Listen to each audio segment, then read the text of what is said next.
പ്രിയമുള്ളവരെ, നമ്മുടെ ജീവിതത്തിൽ നമ്മുടെ ചുറ്റുപാട് ഞാൻ താമസിക്കുന്ന എൻ്റെ ദേശം അനുഗ്രഹിക്കപ്പെടണമെങ്കിൽ, ഞാൻ ആയിരിക്കുന്ന എൻ്റെ ഭവനം, എൻ്റെ ഇടവക, എൻ്റെ സഭ, എൻ്റെ ഭദ്രാസനം എന്തും അനുഗ്രഹിക്കപ്പെടണമെങ്കിൽ 2 ദിനവൃത്താന്തം 7-ാം അധ്യായം 14-ാം വാക്യം ദൈവം ഇങ്ങനെ പറയുകയാണ്: എൻ്റെ നാമം വിളിക്കപ്പെട്ടിരിക്കുന്ന എൻ്റെ ജനം സ്വയം താഴ്ത്തി പ്രാർത്ഥിച്ച് എൻ്റെ മുഖം അന്വേഷിച്ച് തങ്ങളുടെ ദുർമാർഗ്ഗങ്ങളെ വിട്ടുതിരിയുമെങ്കിൽ ഞാൻ സ്വർഗ്ഗത്തിൽ കേട്ട് അവരുടെ പാപം ക്ഷമിച്ച് അവരുടെ ദേശത്തിന് ശാന്തി വരുത്തും. അപ്പോൾ എൻ്റെ ദേശം അനുഗ്രഹിക്കപ്പെടണമെങ്കിൽ, അല്ലെങ്കിൽ എൻ്റെ കുടുംബം അനുഗ്രഹിക്കപ്പെടണമെങ്കിൽ ഒരു കാര്യം നീ ചെയ്താൽ മതി. നീ നിൻ്റെ പാപങ്ങൾ ഏറ്റുപറഞ്ഞു ദുർമാർഗ്ഗങ്ങൾ വിട്ട് ദൈവത്തിൻ്റെ തിരുസന്നിധിയിൽ അത് ഉപേക്ഷിക്കുമ്പോൾ ദൈവം സ്വർഗ്ഗത്തിൽ നിന്ന് അത് കേട്ട് നിനക്ക് ശാന്തി വരുത്തും. അതുകൊണ്ട് പ്രിയമുള്ളവരെ, ഈ പ്രഭാതത്തിൽ നമ്മുടെ ദുർമാർഗ്ഗങ്ങളെ വിടുവാൻ, എൻ്റെ ദേശം, എൻ്റെ ഭവനം, എൻ്റെ കുടുംബം അനുഗ്രഹിക്കപ്പെടുവാൻ ഇടയായി തീരട്ടെ. ദൈവത്തിൻ്റെ പരിശുദ്ധാത്മാവ് നിങ്ങൾ ഓരോരുത്തരും അനുഗ്രഹിക്കട്ടെ.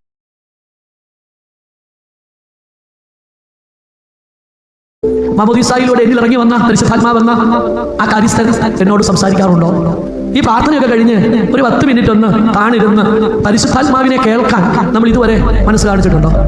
കർത്താവിന്റെ വിജയ ശ്ലീഹായുടെ പാർശ്വങ്ങൾക്കുള്ളിലാണ് എന്റെ കിടക്ക ഞാൻ വിരിച്ചതെങ്കിൽ അവിടെ ദുഷ്ടാരൂപിക്ക് സ്ഥാനമില്ല. നിന്റെ ജീവിതത്തിൽ എന്തെങ്കിലും ഒരു പദവി നിനക്ക് ദൈവം തന്നിട്ടുണ്ടെങ്കിൽ അത് പരിശുദ്ധാത്മാവിനെ അനുസരിച്ച് ജീവിക്കുവാൻ, ഒരു കൂട്ടത്തെ നയിക്കുവാൻ, നടത്തുവാൻ ദൈവം നിനക്ക് തന്ന ചുമതലയാണ്.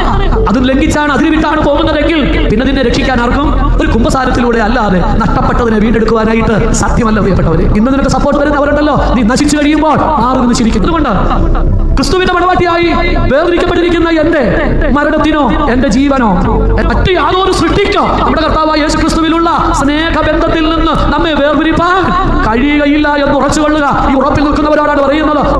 അപ്പോഴും സർപ്പം കൂടിയുണ്ട്. ഉപായത്തിൽ ഹൗവയെ ചതിച്ചതുപോലെ ക്രിസ്തുവുമായിട്ടുള്ള ഏകാഗ്രത, അവനുമായിട്ടുള്ള പ്രേമത്തിന്റെ ആധിക്യം വിട്ട് വഷളായി പോകുമോ എന്ന് ഞാൻ ഭയപ്പെടുന്നു. ആ ഭയത്തിൽ നിന്ന് നമ്മെ നേർവഴിക്ക് നടത്തുന്നത് ആരായിരിക്കണം? കാര്യസ്ഥനായ പരിശുദ്ധാത്മാവ്.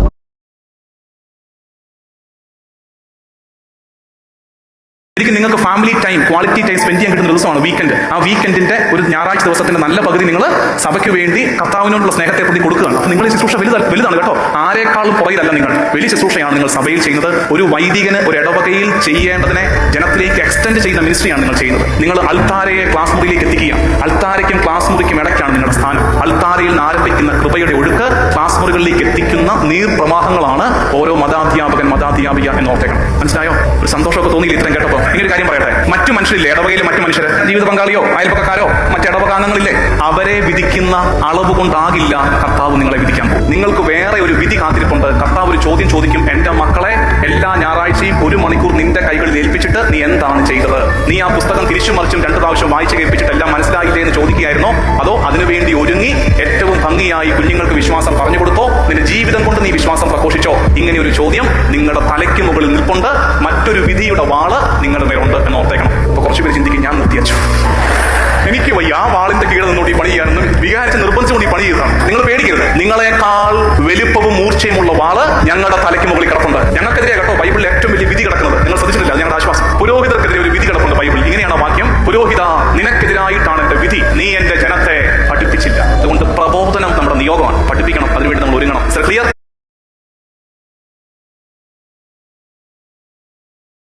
യേശുവിൻ്റെ ഏറ്റവും പ്രിയമുള്ള കുഞ്ഞെ, ഇന്നത്തെ ആമേൻ ഒരു കൊച്ചു വാക്യമാണ്. ജെറമ്യാ 1:8. നിന്റെ രക്ഷയ്ക്ക് നിന്നോടുകൂടെ ഞാനുണ്ട്, കർത്താവായ ഞാനാണിത് പറയുന്നത്. നമുക്ക് എന്താ മനസ്സിലാക്കാനുള്ളത്? നമ്മളെ രക്ഷിക്കാൻ ദൈവം തീരുമാനിക്കുന്നു, രക്ഷിക്കാൻ സഹായിക്കുന്നു. മാത്രമല്ല, രക്ഷ ഞാൻ തന്നെ കഷ്ടപ്പെട്ട് നേടട്ടെ എന്നോർത്ത് എന്നെ ഒറ്റയ്ക്ക് തപസ്സിനും പ്രായശ്ചിത്തത്തിനും വിടുകയല്ല. എൻ്റെ കൂടെ നിന്ന് ദൈവം തന്നെ അത് നേടുന്നു. ഞാനിപ്പോൾ ഓർക്കുന്നൊരു പഴയകാലമുണ്ട്.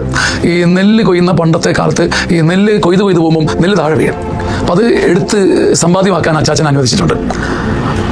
അപ്പോൾ ഒരു അച്ചായൻ തന്നെ കൊയ്ത്തുകാരോട് പറഞ്ഞിട്ടുണ്ട്, ഇളയ മോന് അവർ ചേച്ചിയൊക്കെ കൈയച്ചു കൊടുത്തേക്കാൻ. അപ്പം നെല്ലെടുക്കുന്ന അപ്പൻ, പൈസ തരുന്ന അപ്പൻ, നെല്ല് കതിര് ശേഖരിക്കാൻ എന്നെ സഹായിക്കുന്ന അപ്പം തന്നെ നിന്റെ രക്ഷയ്ക്ക് നിന്നോടുകൂടെ അധ്വാനിക്കാൻ ദൈവമുണ്ട്. രക്ഷ ദൈവം തരിക മാത്രമല്ല, പൊന്നുകുഞ്ഞെ, തപസ്സിനും പ്രായശ്ചിത്തത്തിനും പരിഹാരത്തിനും നിന്നെ ഒറ്റയ്ക്കാക്കുകയല്ല, ദൈവം തന്നെ എൻ്റെ കൂടെ നിന്ന് എന്നെ സഹായിക്കും. ഇതാണ് രക്ഷയുടെ മഹത്വവും മധുരവും. തമ്പുരാൻ രക്ഷ തന്നിട്ട് ഞാൻ സ്വീകരിക്കാൻ പ്രാപ്തനാകട്ടെ, യോഗ്യനാകട്ടെ, നിനക്ക് വിശുദ്ധി വരട്ടെ എന്നോർത്ത് കാത്തിരിക്കുക മാത്രമല്ല, എൻ്റെ കൂടെ നിന്ന് അധ്വാനിക്കുന്ന ഒരു ദൈവം. ഇതുപോലൊരു ദൈവത്തെ നമുക്ക് കിട്ടുമോ? ഈ മധുര സ്നേഹത്തെ ഉള്ളിൽ വെച്ച് ആരാധിക്കാം. കർത്താവിനെ ആരാധിക്കുമ്പം നമ്മുടെ വിശുദ്ധി വളരും, നമ്മുടെ ഹൃദയം ഉയരും, കർത്താവിൻ്റെ കൈപ്പാങ്ങിലേക്ക് ഹൃദയം ചേരും. രക്ഷിക്കുന്ന ദൈവം നമുക്ക് വേണ്ടി കൂടെ നിന്ന് രക്ഷ തരാൻ ഓടുകയും ചെയ്യും. ആമേൻ.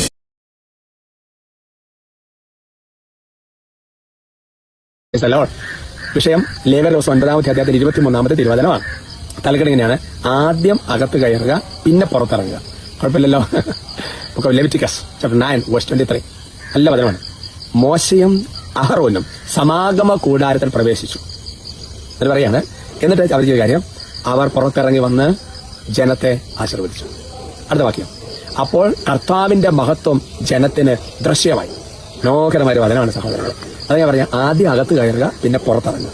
അപ്പൊ മോശയും അഹറോനും പഴയ നിയമത്തിൽ നമുക്ക് ഇന്നത്തെ കാലം ദേവാലയമോ അല്ലെങ്കിൽ അങ്ങനെ അതിന്റെയൊക്കെ പശ്ചാത്തലത്തിൽ വരുന്നതിന് മുൻപ് അല്ലെ ദൈവവും മനുഷ്യനും തമ്മിൽ കണ്ടുമുട്ടുന്ന, അല്ലെങ്കിൽ മോശയൊക്കെ സംസാരിച്ച സമാഗമ കൂടാരം, ദൈവവും നേതൃത്വം തമ്മിൽ കണ്ടുമുട്ടുന്ന സ്ഥലമാണ്. അപ്പൊ സമാഗമ കൂടാരത്തിന്റെ ഉള്ളിലേക്ക് മോശയും അഹറോനും പുരോഹിതനും പ്രവേശിക്കുക. അവിടെ വെച്ച് ദൈവ സാന്നിധ്യത്തെ നിറയാണ്, ഒരു പ്രാർത്ഥനയിലാണ്, ദൈവമായി കണ്ടുമുട്ടലാണ്, ഭാവിയിലത്തെ കാര്യങ്ങളെക്കുറിച്ച് എങ്ങനെയൊക്കെ പോകണം എന്നുള്ള ഡിസ്കഷൻസ് ആണ്. ഇതെല്ലാം കഴിഞ്ഞാൽ പുറത്തിറങ്ങി വന്നിട്ട് അവർ ചെയ്ത കാര്യം അറിയോ, ജനത്തെ എങ്ങനെ ആശീർവദിച്ചു. അപ്പോൾ കർത്താവിന്റെ മഹത്വം ജനത്തിന് ദൃശ്യമായി. പ്രിയപ്പെട്ട സഹോദരങ്ങളെ, ഇതെല്ലാം ജീവിതാന്തസ്സുള്ളവർക്ക് ബാധകമാണ്. ഉദാഹരണം, നിങ്ങൾ അച്ഛന്മാരെ കുറിച്ച് എന്നെ കുറിച്ചൊക്കെയാണല്ലോ ചിന്തിക്കുന്നത് അല്ലേ? സത്യത്തിൽ പ്രിയപ്പെട്ട സഹോദരൻ, അച്ഛൻ, ഒരു സിസ്റ്റർ അല്ലേ, പള്ളിക്കകത്തിരുന്ന് ഇങ്ങനെ മണിക്കൂറുകൾ പ്രാർത്ഥിക്കുന്ന കാണുമ്പോൾ തന്നെ നമുക്കൊരു സന്തോഷമാണ്. അവരെ പുറത്തിറങ്ങി വന്ന് ആശീർവദിക്കുന്നതൊക്കെ കാണുമ്പോൾ വലിയൊരു അനുഗ്രഹമാണ്. അതുപോലെ ഉടനീളം ഒരുപാട് വചനങ്ങളുണ്ട്.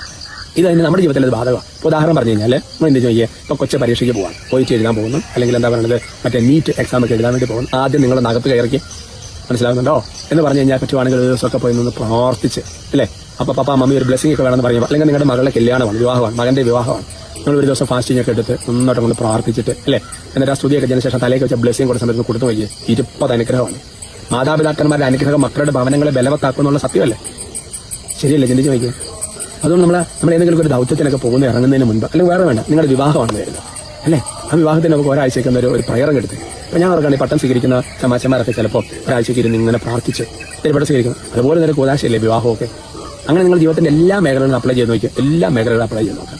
എല്ലാ ദൈവാനുഗ്രഹം കേട്ടോ. അതുകൊണ്ടാണ് സാധനം ആദ്യം അകത്ത് കയറുക, പിന്നെ പുറത്തിറങ്ങുക. പന്തക്കൊസ്ത ഉണ്ടായപ്പോഴാണ് ഇവരെ കഥ കടച്ചിരുന്ന ബാക്കിയെല്ലാം ഒഴിവാക്കിയിട്ട് അല്ലേ, ആ പെസക അല്ലെങ്കിൽ വിശുദ്ധ കുർബാന സ്ഥാപിക്കപ്പെട്ട, പൗരോഹിത്യം സ്ഥാപിക്കപ്പെട്ട അല്ലേ, അവിടെ ഇരുന്നങ്ങ് പ്രാർത്ഥിച്ചല്ലേ, അപ്പോഴല്ലേ പൊന്തക്കൊസ്ത അനുഭവം ഉണ്ടാകുന്നത്. അതുകൊണ്ട് ആദ്യം അകത്ത് കയറുക, പിന്നെ പുറത്തിറങ്ങുക. പലപ്പോഴും നമ്മളെന്താ പറയുക, പുറത്തെ കാര്യങ്ങളെല്ലാം ഒന്ന് സെറ്റ് ആക്കിയിട്ട് എപ്പോഴെങ്കിലും അകത്ത് കയറാം. ജീവിതകാലത്ത് കയറേണ്ടി വരിക കേട്ടോ. കർത്താവ് അനുഗ്രഹിക്കണം.